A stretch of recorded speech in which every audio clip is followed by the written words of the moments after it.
Hello, I'm Greg Fuzzy Sunstrom. My wife Sue and myself have run the Little Sister Resort for the last 46 years. We have been here. I'm a native of Sister Bay, lived here my whole life. My wife Susie was my high school sweetheart, and she lived in Gibraltar. So we both came to start running the resort in 1974, and we're here till the last year when the resort was sold.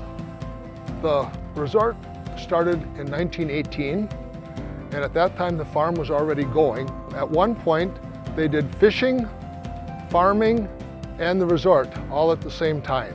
So this was one very, very busy spot.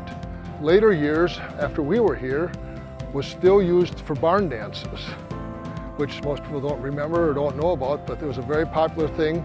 On every Monday night we had a barn dance. Once the Ingerson's barn burnt because of the barn dances, with people smoking, we decided to put the barn dances here also. When you look at the barn behind me, it's a very unique structure, and to the best of my knowledge, there's only two additional barns with the same type truss structure that this barn has. So it's a very, very unique barn.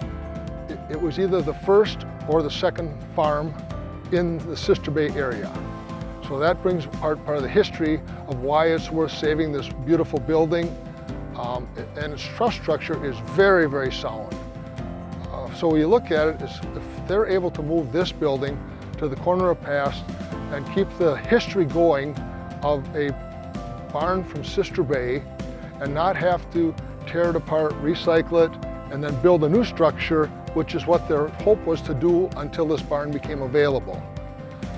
So we are very much in favor of moving this to the corner of the past to keep the history of the barn, to keep the history of Sister Bay, and fulfill the need that they have for a new history/storage area.